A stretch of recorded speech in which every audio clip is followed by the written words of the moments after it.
Investigación abierta. Detenidos 3 directivos de la agencia de modelaje Belancazar por presuntamente vender fotografías de niñas y adolescentes a páginas pornográficas. Motín. Un recluso decapitado dejó un alzamiento en el centro de reclusión de la Policía Nacional Bolivariana en Boleíta.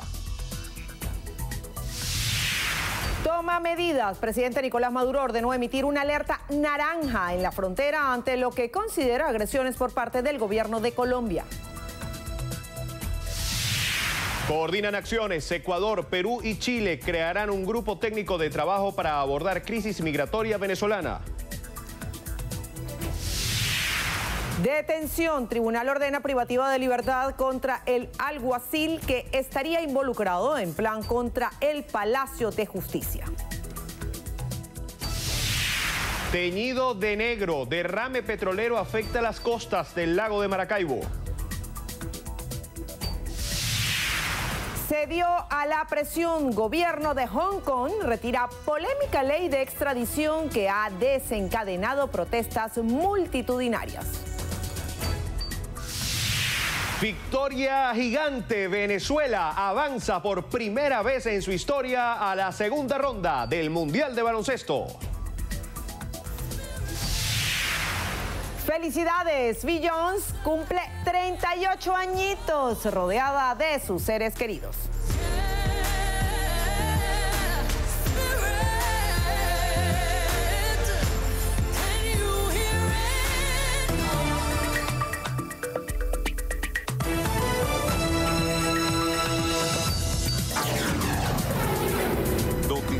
Venevisión, información justa y balanceada.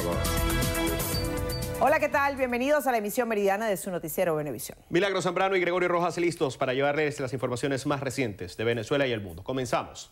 El director general del Cuerpo de Investigaciones Científicas Penales y Criminalísticas, Douglas Rico, anunció la detención de 3 directivos de la agencia de modelaje Belancazar y la incautación de todos los equipos de computación de la empresa luego de que en redes sociales se diera a conocer que la agencia presuntamente vendía fotografías de niñas y adolescentes a páginas pornográficas. Durante un espacio en Radio Nacional de Venezuela, Rico precisó que durante una inspección en la agencia los peritos informáticos detectaron en principio que intentaron borrar evidencia de las denuncias. No digo que son todas las escuelas de modelaje, pero hay una ya que está en un proceso de investigación y hoy trataron de borrarnos las evidencias, nosotros las rescatamos a través de un programa, pudimos rescatar todo lo que esta agencia estaba tratando de hacer. Vamos a ir no solamente tras esta agencia, sino todas aquellas que veamos sospechosas y que a través de ese patrullaje que estamos haciendo en las redes sociales nos podemos percatar de situaciones irregulares, anómalas con nuestras niñas. Por su parte, el fiscal general de la República, Tarek William Saab, informó que el Ministerio Público comisionó a 2 fiscales para realizar una investigación penal contra la academia. Un recluso decapitado fue el saldo que dejó un motín en los calabozos de la Policía Nacional Bolivariana ubicados en la zona 7 de Boleíta. Nuestra compañera Diana Martínez nos amplía la información. Buenas tardes, Diana, cuéntanos. Muy buenas tardes, gracias por el contacto. Esto es lo que se vive acá en los calabozos de la Policía Nacional Bolivariana, ubicado en la zona 7 de Boleíta, acá en Caracas. El motín inició ayer a las 7:45 de la noche cuando los reos protestaban por el hacinamiento. Este centro de reclusión preventiva tiene capacidad para albergar por un máximo de 48 horas una cantidad de 250 detenidos. Sin embargo, se calcula que haya más de 1000 detenidos acá adentro por un tiempo prolongado.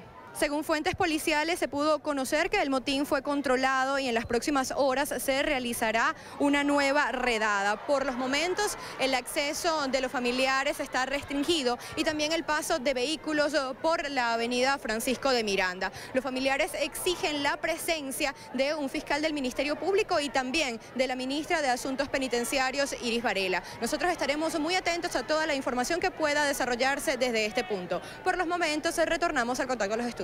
Muchísimas gracias, Diana. Continuamos. El presidente de la República, Nicolás Maduro, ordenó emitir una alerta naranja en la frontera colombo-venezolana ante lo que considera agresiones por parte del gobierno de Colombia. Denunció que el gobierno del presidente Iván Duque prepara falsos positivos para desatar una acción militar contra la nación. El gobierno de Colombia no solo que ha metido a Colombia en una guerra que recrudece, sino que ahora pretende un falso positivo para agredir a Venezuela y empezar un conflicto militar contra nuestro país. ¿Y qué debemos hacer nosotros? ¿Esconder nuestra cabeza debajo de la tierra? ¿Qué debemos hacer nosotros? ¿Acobardarnos? No, nosotros debemos ponernos en alerta. Nosotros debemos desplegar nuestra fuerza. He ordenado al comandante estratégico operacional de la Fuerza Armada Nacional Bolivariana y a todas las unidades militares de la frontera declarar una alerta naranja frente a la amenaza de agresión de Colombia contra Venezuela. E iniciar, con motivo de los 14 años y las actividades conmemorativas de los 14 años del Comando Estratégico Operacional de la Fuerza Armada Nacional Bolivariana, iniciar el 10 de septiembre hasta el 28 de septiembre los ejercicios militares, soberanía y paz en toda la frontera occidental de Venezuela, desde el Zulia, el Táchira, Apure y Amazonas. El jefe de Estado reiteró que el conflicto es solo de Colombia y que Venezuela ha tenido que sufrir los efectos de este problema. Y representantes de Ecuador, Perú y Chile acordaron crear un grupo técnico de trabajo para abordar la crisis migratoria de los venezolanos. El viceministro de Movilidad Humana de Ecuador, Carlos Alberto Velázquez, el director general de Asuntos Consulares en Chile, Raúl Sanuesa, y el director general de Comunidades Peruanas en el Exterior, Jorge Méndez, se reunieron en Quito, donde establecieron crear un grupo técnico para gestionar una migración segura y ordenada para los migrantes venezolanos. Según un comunicado de Exteriores, las tres partes trabajarán en la gestación de un mecanismo para el intercambio de información de visas concebidas y rechazadas para un mejor manejo y administración de la gestión migratoria. Además, establecieron intercambiar información sobre un centro de documentación que va a ser instalado en Lima por los gobiernos de Perú y Chile y Ecuador, y ha sido invitados a participar. El Tribunal Supremo de Justicia informó que fue ordenada la privativa de libertad contra el alguacil del Circuito Judicial Penal del Área Metropolitana de Caracas, Romer Antonio Guevara Millán, quien estuvo presuntamente involucrado en un plan contra el Palacio de Justicia de Caracas, hecho que denunció el Gobierno Nacional el pasado 31 de agosto. Guevara fue implicado en la presunta comisión de los delitos de terrorismo, asociación para delinquir y corrupción propia, y fue destituido por la comisión de este flagelo. El juzgado acordó como sitio de reclusión para el mencionado ciudadano la Dirección General de Contrainteligencia Militar. El tribunal también informó la destitución de otros 2 alguaciles del Circuito Judicial de Violencia contra la Mujer del Área Metropolitana de Caracas por estar presuntamente involucrados en delitos de terrorismo. El Reino Unido destinará 40 millones de libras para la asistencia humanitaria de los venezolanos. El canciller británico Dominic Raab informó que parte de los fondos destinados a la crisis humanitaria de Venezuela serán entregados a los países de la región que han acogido a los migrantes.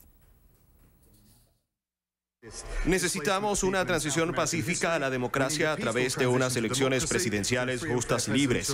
Mientras tanto, el Reino Unido está destinando más de 40 millones de libras en ayuda. 10 millones de estos irán a los países vecinos de Venezuela, que han visto un incremento en los venezolanos que salen del país. El canciller calificó de grave la situación que padecen los connacionales. El presidente de la Comisión de Comunas de la Asamblea Nacional Constituyente, Julio Chávez, denunció que Colombia se encuentra reclutando ciudadanos venezolanos para generar un falso positivo contra el país. El constituyente dijo que el gobierno colombiano busca agredir a la Fuerza Armada Nacional Bolivariana en la zona fronteriza utilizando a ex efectivos militares.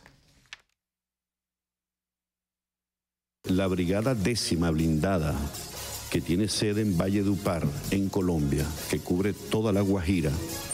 Allí tienen un batallón para venezolanos que tienen cédulas colombianas, Pedro, que se están entrenando.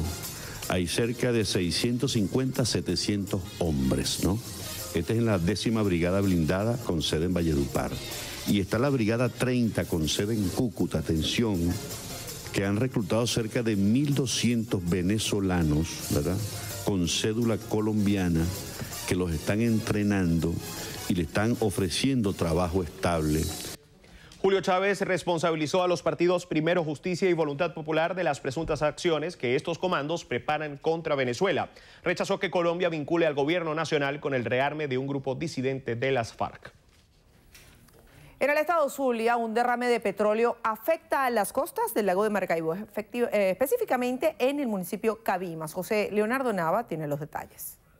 Vecinos y comerciantes de los sectores San Isidro, La Playa, Los Cocos y Las Tierritas en el bulevar costanero de Cabimas son los mayormente afectados. Denuncian cuantiosas pérdidas ante la presencia del crudo. Afecta todo, tanto la venta, la alimentación nuestra, la de la gente externa, todo. Sí, la contaminación ambiental, eso es fatal aquí, horrible. Vivimos, mire, la ropa, los bardes, hasta los animales están llenos de petróleo. Es una cosa que ya no se aguanta, le pedimos solución al gobierno. Aseguran que al subir el nivel del lago, el petróleo entra a sus casas y pierden todos sus enseres. Se dañan las embarcaciones y redes de los pescadores. Además, se propagan enfermedades, sobre todo en niños y ancianos. Hay personas adultas con neumonía, los niños con el calor del fuego del petróleo están todos brotados, el foco de contaminación, tanto de enfermedades respiratorias y todo. La alcaldía está trabajando mancomunadamente con PDVSA y con la comunidad, formando cuadrillas de limpieza para hacer el saneamiento en todo lo que es la costa, en este caso en el bulevar costanero del municipio Cabimas. Las comunidades de los municipios Santa Rita y Simón Bolívar también se han visto afectadas por el derrame de crudo, por lo que instaron a las autoridades competentes a que se aplique un plan de contingencia para su recolección y así evitar daños mayores. Desde el estado Zulia, José Leonardo Nava, Noticiero Venevisión. Buenas noticias para el país. Nuestra Vinotinto de baloncesto superó por primera vez en su historia la primera ronda de la Copa del Mundo de la FIBA. Lo hizo tras alcanzar una victoria gigante ante la local china 72-59, eliminando a su vez a la selección anfitriona. Venezuela jamás perdió la ventaja ante los asiáticos, haciendo gala de un impecable control mental y, como dijo el coach Fernando Duró tras el juego, de defensa y más defensa, además de un importante porcentaje de tiros de campo y de un aplastante dominio en la pintura con 49 rebotes por 28 de los chinos. Heisler Guillén fue el mejor por el quinteto patrio con 15 puntos, 3 rebotes y 8 asistencias, mientras que también hubo una importante cantidad de unidades gracias a Dwight Lewis Padrón con 13 tantos, Gregory Vargas con 12 puntos y Néstor Colmenares con 11. Venezuela, que avanza a la segunda fase de ganadores por primera vez en 5 apariciones mundialistas, jugará en la próxima instancia ante Rusia y Argentina en una nueva fase de grupos en la que acarreará los resultados de la primera ronda. Buenas noticias. Entonces ahora el próximo encuentro, Rusia. El próximo encuentro contra Argentina, que fue primera del grupo B. Eso será el día jueves, el viernes. Será ese compromiso y el día 8 ya se enfrentarán a Rusia. Son dos rivales difíciles, pero que Venezuela tiene todas las posibilidades de derrotar primero a Argentina para aspirar a avanzar a la siguiente ronda. Importante también, antes de irnos, Venezuela amarró el cupo ya para el repechaje preolímpico. Así que la esperanza olímpica sigue viva también. Bueno, la seguimos entonces ligando. Amigos, con esta información hacemos nuestra primera pausa. Al regreso, más información. Quédense con nosotros.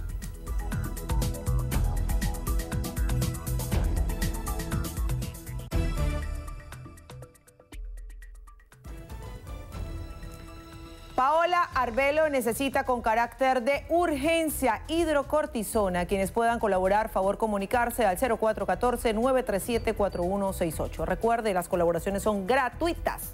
No acepte realizar pago alguno.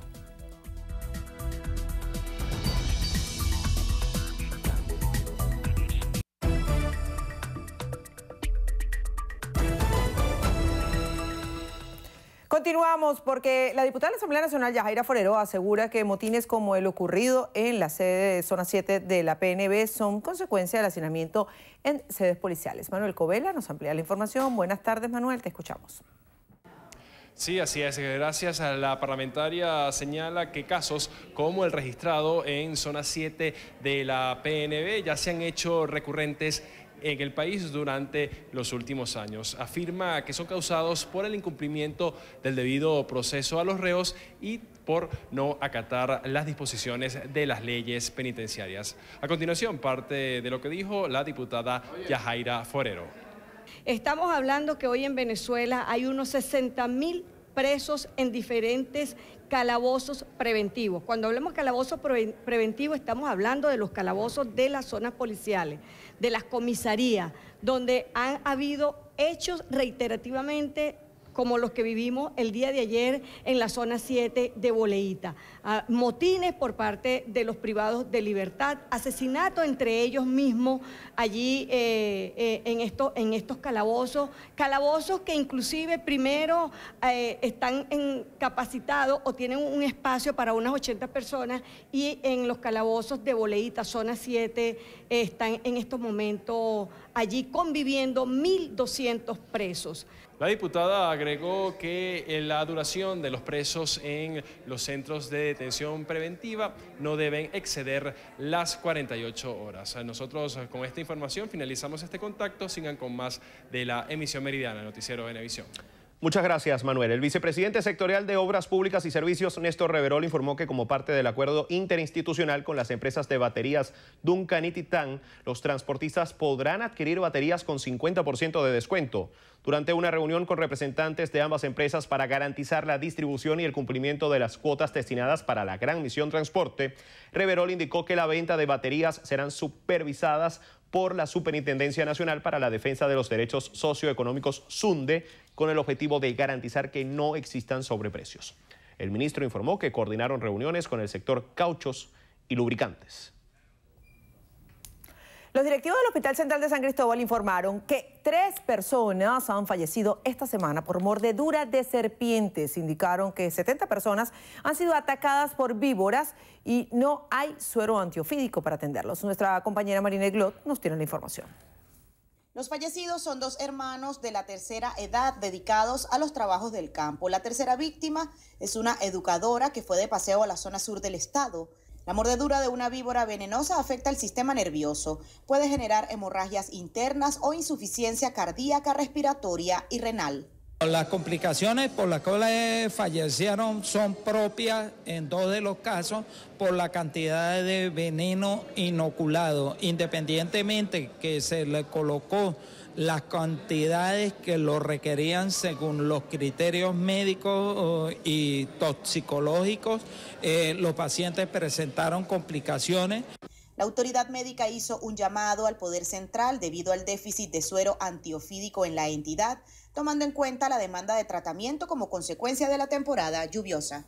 Autoridad Única de Salud, que nos ha suministrado los últimos lotes de suero que hemos requerido, y de Protección Civil y el Hospital Militar, que también nos ha hecho un suministro, unas donaciones que hemos logrado solventar el déficit para estos pacientes. Informó además el epidemiólogo que de las 70 personas con mordedura de serpientes, en lo que va de año, 3 son menores de edad. En Táchira, Marina Glot, Noticiero Venevisión. Como parte de las festividades en honor al 367 aniversario de la aparición de la Virgen de Coromoto, en el estado portuguesa se realizará la 8ª cabalgata y la caminata coromotana, actividades organizadas para honrar a la patrona de los venezolanos. Emanuel Sereno con los detalles. Como es tradición, jinetes y amazonas de la región llanera y andina de Venezuela recorrerán la arteria vial que conduce a la Basílica Menor Nuestra Señora de Coromoto en Guanare, en homenaje a la patrona nacional.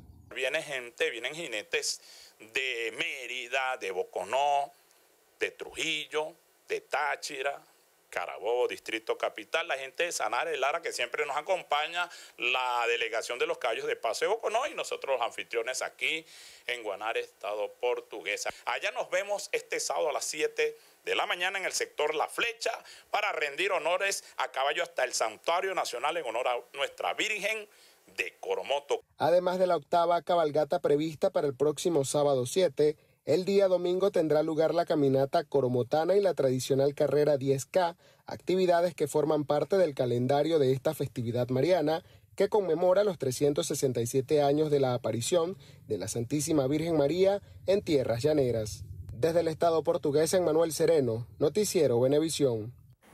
Vamos a retomar la información sobre el despliegue militar en la frontera colombo-venezolana porque un problema de audio, no escuchamos lo dicho por el presidente de la República, Nicolás Maduro. El primer mandatario ordenó anoche de emitir una alerta naranja en la frontera colombo-venezolana ante lo que considera agresiones por parte del gobierno de Colombia. Denunció que el gobierno del presidente Iván Duque prepara falsos positivos para desatar una acción militar contra la nación. Escuchemos. El gobierno de Colombia no solo que ha metido a Colombia en una guerra que recrudece, sino que ahora pretende un falso positivo para agredir a Venezuela y empezar un conflicto militar contra nuestro país. ¿Y qué debemos hacer nosotros?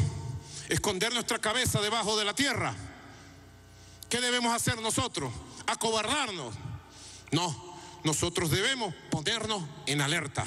Nosotros debemos desplegar nuestra fuerza. He ordenado al comandante estratégico operacional de la Fuerza Armada Nacional Bolivariana y a todas las unidades militares de la frontera declarar una alerta naranja frente a la amenaza de agresión de Colombia contra Venezuela.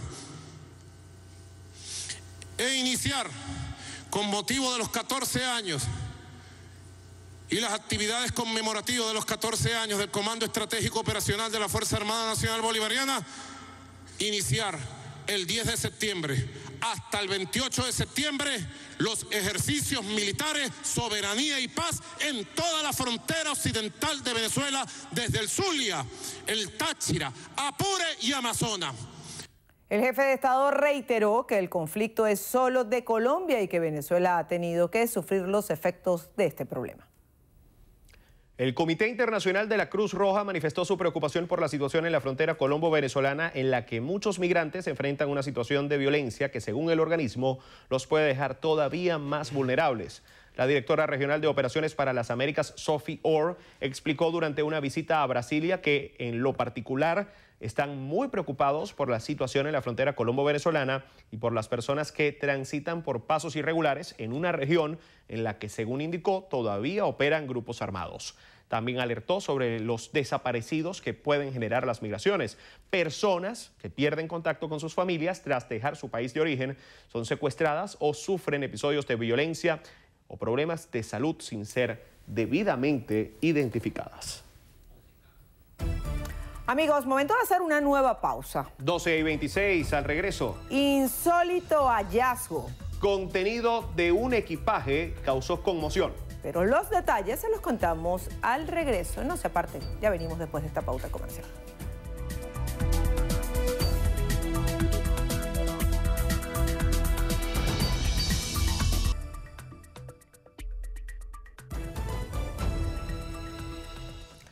(12:29). La alta comisionada de la ONU para los Derechos Humanos, Michelle Bachelet, manifestó que el retorno a las armas anunciado por un grupo de exmiembros de las FARC no es la respuesta a la demora en la implementación de ciertos aspectos del acuerdo de paz firmado en 2016 en Colombia. Bachelet agregó que tampoco es solución la reacción que ha querido mostrar el gobierno de Iván Duque ante el anuncio, ya que a su juicio ambos enfoques tienen consecuencias muy negativas para los derechos humanos de la población.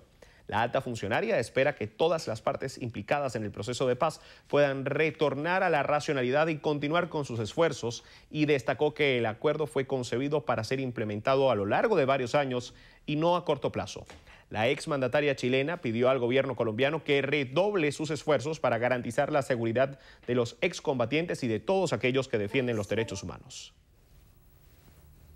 El centro de huracán Doria se mueve este miércoles en paralelo a la costa nororiental de Florida, con vientos de 165 kilómetros por hora y provocando intensas lluvias. Orlando Rivera Martínez, de nuestro canal aliado Guapa, está en la costa sureste de ese estado y desde allí nos ofrece más detalles de la situación. Adelante, Orlando.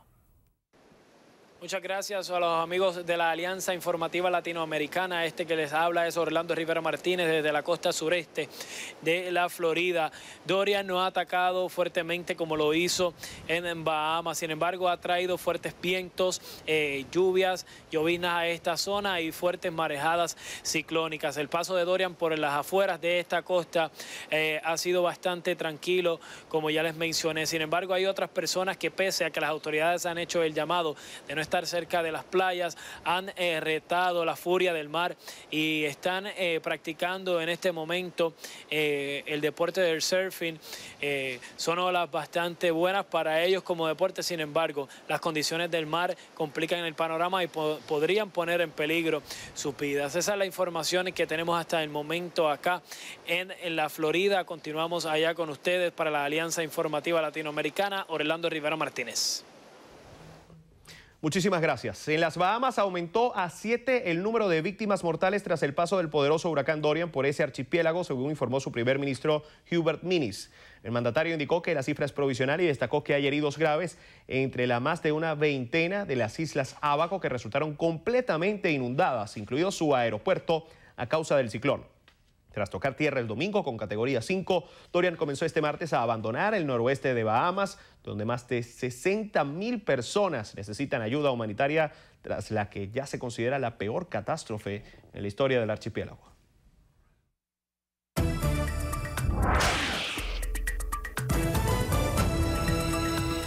Pasamos al recorrido internacional en lo que pasa en el mundo y lo hacemos en Hong Kong, Gregorio. Así es, Milagros. La jefa del gobierno, Carrie Lam, anunció el retiro definitivo del polémico proyecto de ley de extradición que provocó las multitudinarias protestas en la ciudad que se registran desde hace más de 3 meses, aunque no cedió a las otras demandas de los manifestantes. Es una declaración televisada. Lam aseguró que la discusión busca tranquilizar la preocupación pública al tiempo que anunció acciones para iniciar el diálogo con diferentes sectores de la sociedad.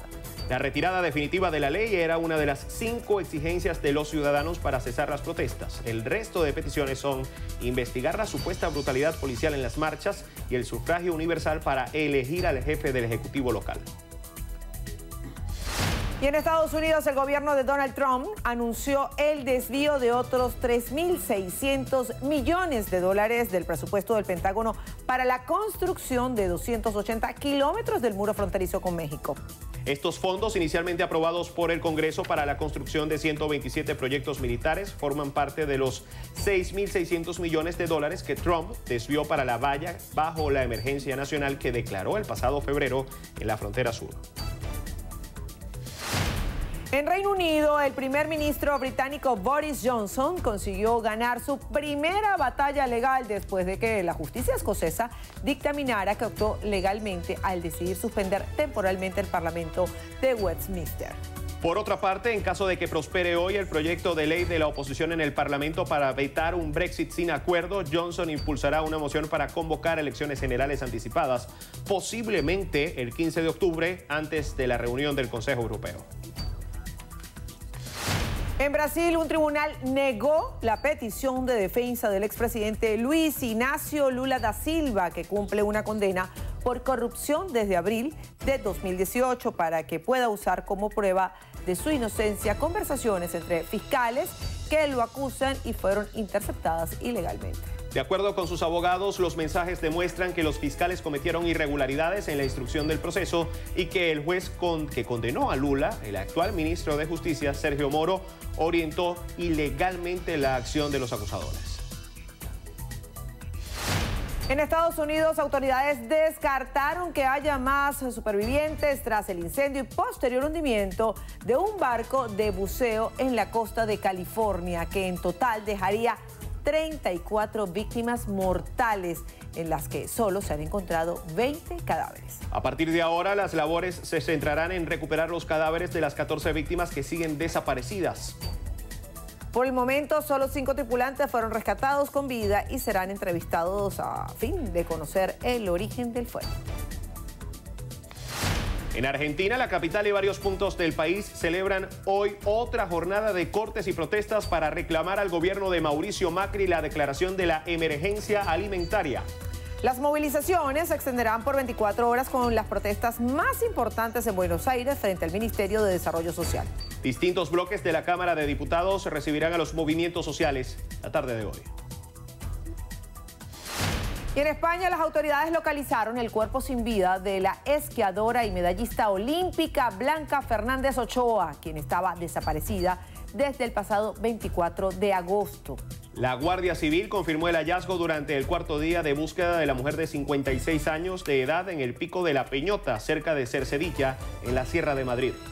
El cadáver de la ex deportista presenta un golpe en la cabeza y la policía investiga si se trata de una caída accidental, aunque no descarta otras hipótesis. En Brasil, el presidente Jair Bolsonaro realizó fuertes críticas a la alta comisionada para los derechos humanos, Michelle Bachelet. La polémica surgió luego de que la exmandataria chilena cuestionara la situación de los derechos humanos en Brasil y asegurara que hay una reducción del espacio democrático en esa nación. Ante la situación, Bolsonaro reivindicó el golpe de Estado de Augusto Pinochet en Chile y aseguró que Bachelet sigue la línea del presidente de Francia, Emmanuel Macron, al embestir contra su país y sus valores. En Argentina, la asesora e hija del presidente de Estados Unidos, Ivanka Trump, visitará este miércoles la provincia de Jujuy como parte de una gira que tuvo escala en Colombia y que terminará en Paraguay. Acompañada por el vicesecretario de Gobierno, John Sullivan, la asesora presidencial tiene como foco el empoderamiento femenino, la lucha contra el narcotráfico y la expansión de las oportunidades económicas. El gobierno de Trump informó que este viaje contribuirá a fortalecer las alianzas norteamericanas en la región. En Mozambique, el Papa Francisco inicia hoy su gira de 7 días por 3 países de África y el Océano Índico afectados por conflictos, pobreza y desastres naturales. Se espera que una multitud de personas reciban al sumo pontífice durante su visita a la primera del Papa en 31 años y que culminará con una misa este viernes. En Mozambique, el Papa podría abordar el tema del proceso de paz en ese país y el extremismo en la nación, donde los ataques yihadistas cobraron más de 300 vidas en 2 años.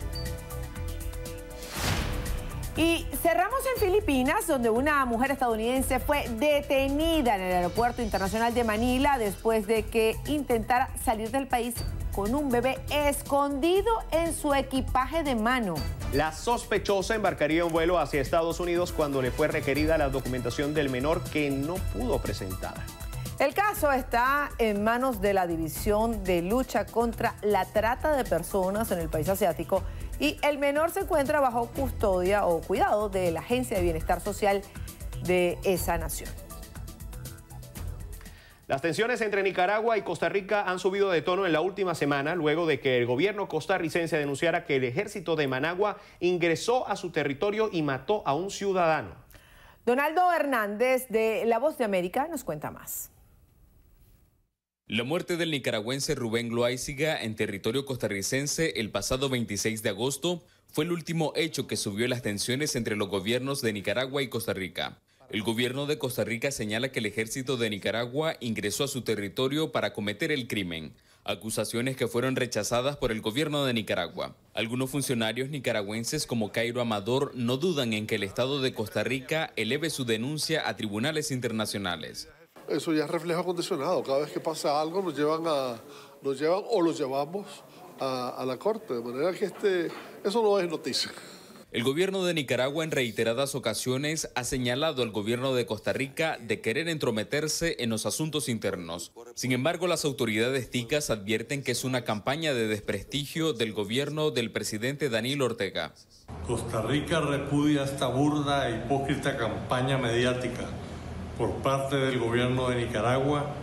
A juicio del analista político Eliseo Núñez, el mandatario nicaragüense pretende desviar la atención de los asuntos internos del país. Ortega quiere utilizar esto casi siempre para provocar algún tipo de empatía a favor de él y lo que ha hecho es dañar unas relaciones que deberían de ser mucho mejores que las que tenemos.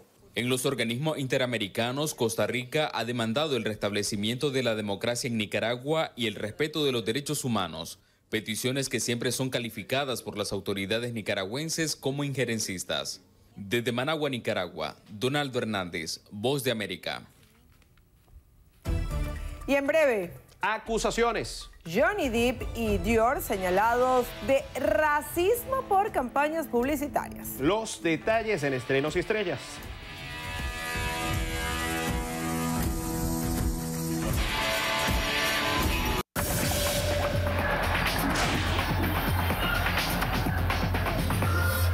Amigos, retomamos la información deportiva con béisbol de Grandes Ligas porque Wilson Contreras no esperó mucho para demostrar que regresa con todo a ayudar a los Cachorros de Chicago a la Casa de Octubre. Apenas ayer fue activado en la lista de lesionados y ayer mismo se convirtió en el 9º venezolano con 20 jonrones esta campaña.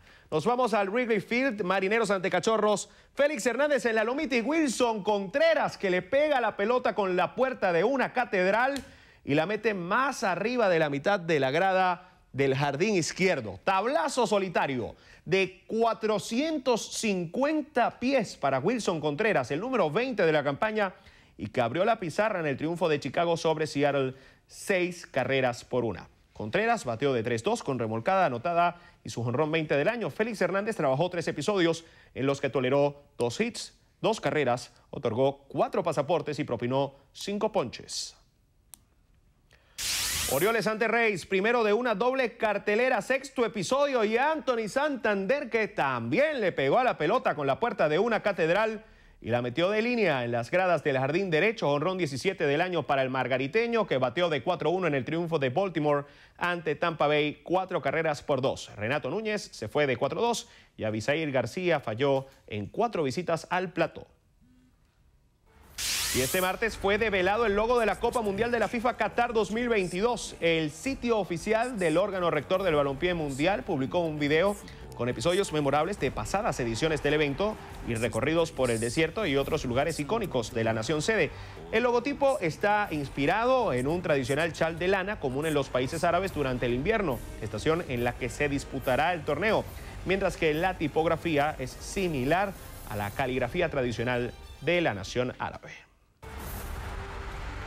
En notas del tenis, el suizo Roger Federer cayó eliminado en cuartos de final del Abierto de los Estados Unidos. Perdió en 5 sets ante el búlgaro Grigor Dimitrov por 3-6, 6-4, 3-6, 6-4 y 6-2 en 3 horas y 12 minutos de partido.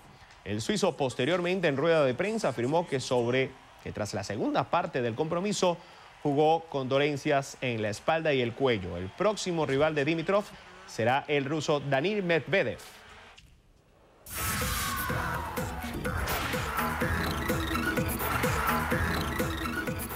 Amigo, ahora pasamos a las noticias, estrenos y estrellas con Beyoncé. La cantante celebra hoy su cumpleaños con sus seres queridos. Queen Bee cumple este 4 de septiembre, 38 años de edad, y lo compartió en las redes sociales. La cantante mostró imágenes y sus videos en la cuenta de Instagram sosteniendo su torta muy feliz. Beyoncé celebró el fin de semana pasado junto a sus seres queridos y su esposo. El rapero estuvo muy entusiasmado alentando a todos los presentes. Como era de esperarse, sus fanáticos aprovecharon la publicación para dejarle miles de mensajes de felicitaciones por su nuevo año de vida.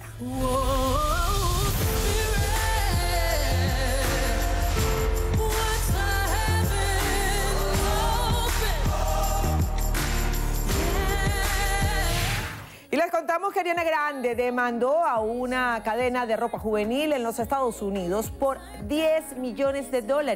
2 marcas fueron acusadas de apropiarse indebidamente de la imagen de Ariana y también de su música. No solo esto, sino también el uso de una modelo sorprendentemente similar en su campaña hecha en redes sociales a principios de 2019. Grande reveló que esto sucedió luego de un fracaso de conversaciones de febrero para crear una campaña de marketing conjunta debido a que la marca no le pagaría lo suficiente. La demanda de la estrella en una corte federal de Los Ángeles busca compensación de daños por infringir derechos de autor y marca registrada, falso respaldo y por violar su derecho a la publicidad.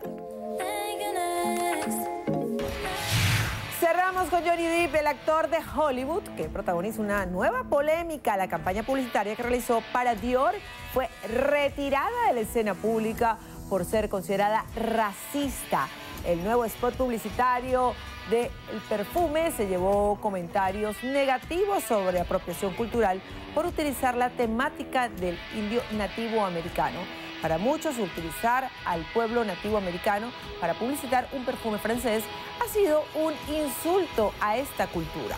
Además, el hecho de que la fragancia lleve por nombre salvaje empeora la situación, pues esta palabra es utilizada como término despectivo para referirse a dicha comunidad. Finalmente dio retiro a la campaña, aseguró que creen en la inclusión y que están comprometidos con la lucha contra la discriminación y así continuarán. Amigos, 2:46, hacemos una pausa. Pero al regreso, Gregorio Rojas estará conversando con Asdrúbal Oliveros, director de Ecoanalítica. Interesante esta entrevista, pendiente solo en minutos en Entrevista Venevisión. Ya venimos.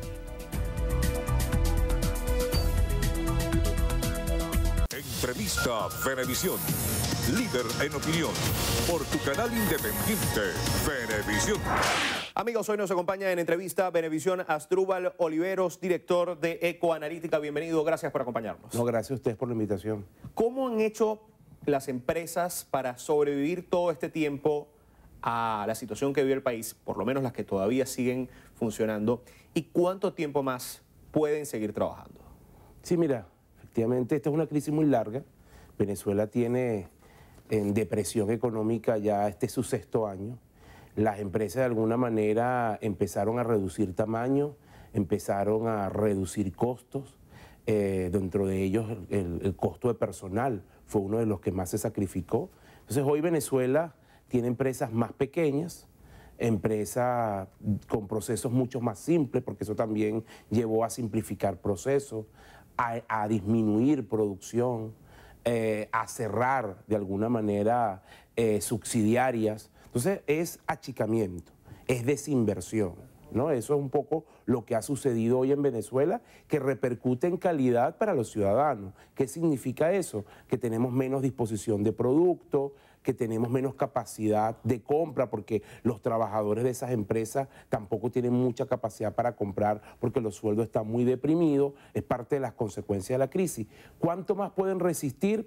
Es una pregunta compleja, porque no es igual para todas. Pueden haber empresas porque tienen una trayectoria, por su tamaño, por el músculo financiero, que tienen una capacidad de resistencia de largo aliento, pero hay otras, sobre todo las pequeñas, las medianas, que están en una posición de mucha vulnerabilidad y que si la crisis se prolonga demasiado, entonces esas empresas pueden desaparecer. Y ese es el riesgo que tenemos. ¿Cuánto tiempo estaríamos hablando de prolongarse demasiado la crisis? Bueno, yo creo que ya ha durado demasiado. Tenemos 6 años, ¿no? Sí. Es una crisis muy larga, es la más larga en nuestra historia contemporánea. Lo que estamos viendo en el análisis que estamos haciendo de la coyuntura económica día a día es que cada vez el ritmo de aguante de las empresas es menor.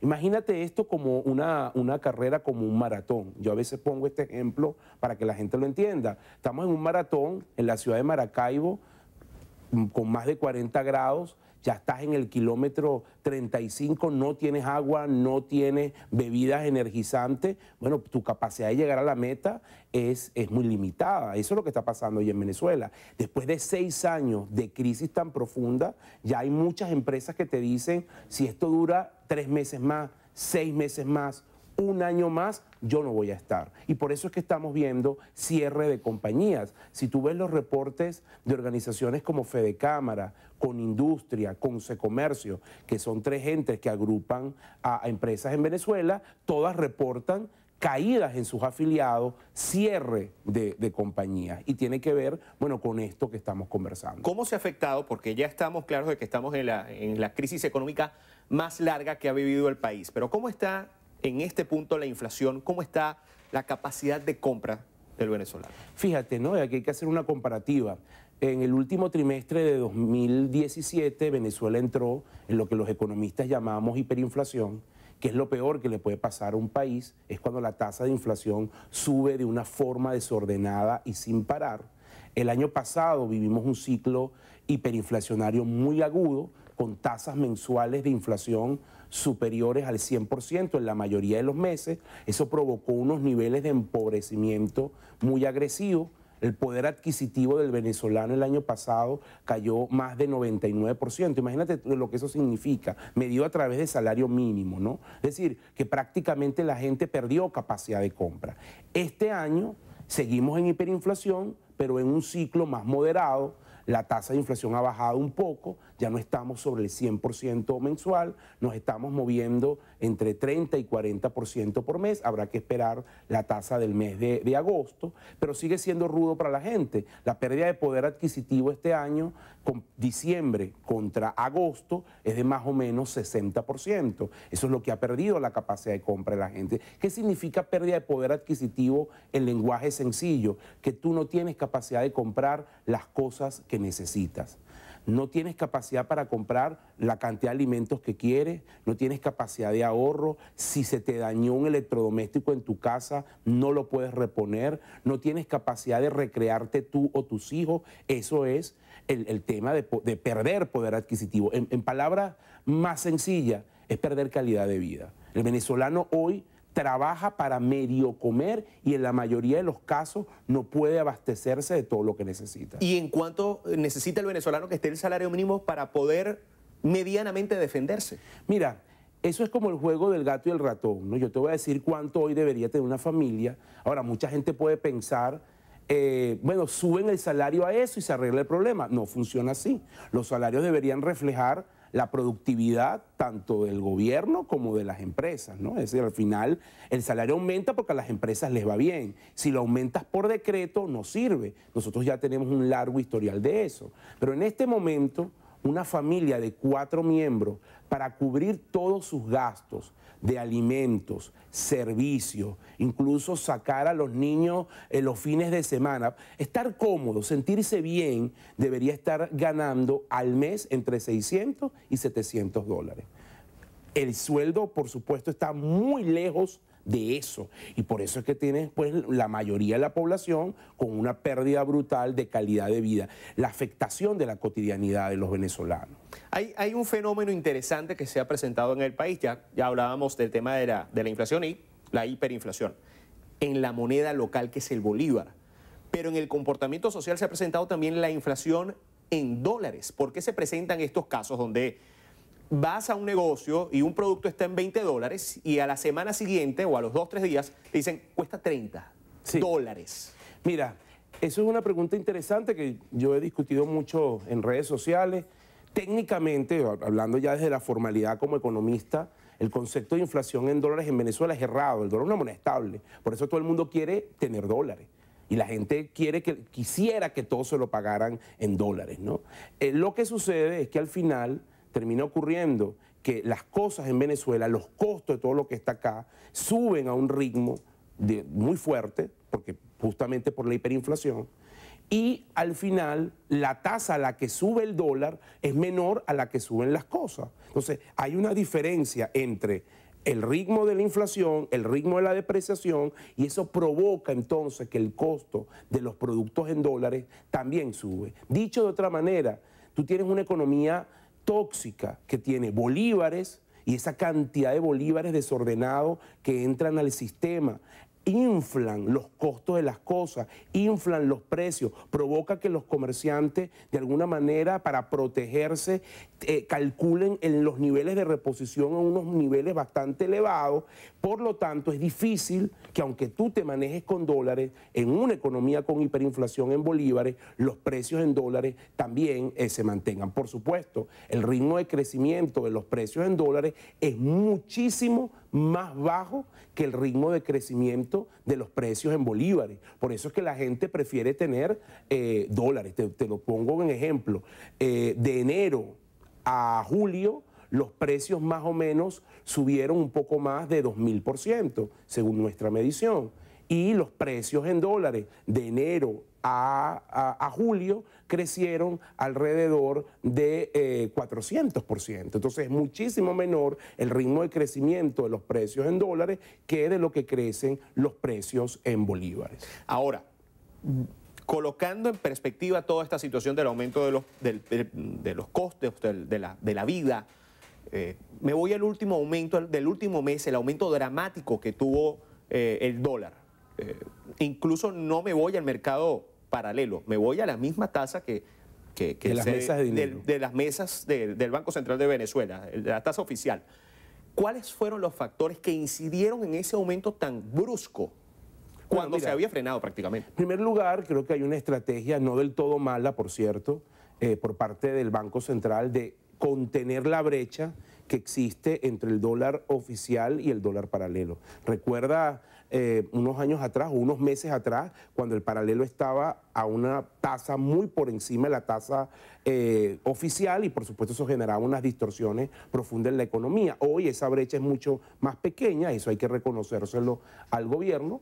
Y lo que sucede es entonces que tienes una presión muy fuerte en el dólar negro, que provoca entonces, para que la brecha no se amplíe, que también se devalúe la tasa oficial. Ahora, ¿qué está provocando que se devalúe el bolívar o que suba el tipo de cambio? Que en el fondo es lo mismo. Bueno, la inyección brutal de bolívares que está entrando al sistema de forma desordenada y que provoca que los ciudadanos, para protegerse, para intentar que su patrimonio no se hunda, cambia esos bolívares por dólares. Si usted le pregunta hoy a cualquiera de los que nos está viendo en esta entrevista, si le depositaran una gran cantidad de bolívares en su cuenta, ¿qué harían? Harían dos cosas principalmente. O salen a comprar cosas, mercado, producto, o lo cambian a una moneda que sea más estable como el dólar. Entonces, esa desconfianza provoca ese ritmo de crecimiento tan abrupto que estamos viendo hoy, tanto en el mercado oficial como en el mercado paralelo. Estamos hablando de cuántos, si se maneja alguna cifra, se había escuchado, se había rumorado una cifra cercana al equivalente en bolívares a 200 millones de dólares. ¿Esa fue una cifra cercana a la que pudo haber inyectado, se había inyectado en te lo pongo, digamos, lo que pasó solo la semana pasada, ¿no? El problema es más amplio, pero la semana pasada China le pagó a PDVSA por exportación petrolera el equivalente a unos 700 millones de dólares. Es decir, eso se lo entregó a PDVSA, al Banco Central, por eso las reservas subieron. La semana pasada se reportó un aumento en las reservas internacionales. El Central, si PDVSA le entregó los yuanes, porque China le pagó en yuanes, el Central le entregó a PDVSA los bolívares. PDVSA, ¿qué hizo con esos bolívares? Pagó a sus proveedores, a los que les debe plata, ¿no?, para que se puedan mantener, y esos proveedores a su vez se voltearon y buscaron dólares. Al final el efecto neto, porque también está el factor del encaje legal, una cosa muy técnica, pero el efecto neto que hubo en la economía la semana pasada fue de 140 millones de dólares en bolívares que entraron al sistema y que por supuesto generaron esa presión alcista, porque es un mercado muy pequeño que no tiene disponible de forma rápida 140 millones de dólares. ¿Cuáles recomendaciones se pueden hacer? Y vamos a tratar de verlo a los dos puntos. Primero, al gobierno, ¿cuáles serían las recomendaciones para controlar la inflación en primera instancia? Mira, yo creo que es muy importante la disciplina fiscal. El problema de fondo de una crisis hiperinflacionaria es fiscal. Entonces tú tienes que de alguna manera tener una disciplina fiscal profunda, tienes que sentar las bases para rescatar la confianza, y eso obviamente se logra con medidas contundentes. El gobierno tiene que reducir fuertemente el déficit fiscal, y eso pasa por un reordenamiento del gasto, por un reordenamiento de los ingresos también. Tiene que también enfocarse en el incremento de la producción petrolera. Y ese es un tema medular, porque es de allí donde viene el ingreso más fuerte de divisas para el Estado. Y esta es una economía que necesita divisas. Entonces, ahí hay un tema importante. Y por supuesto también tiene que hacer algunas reformas en el campo monetario.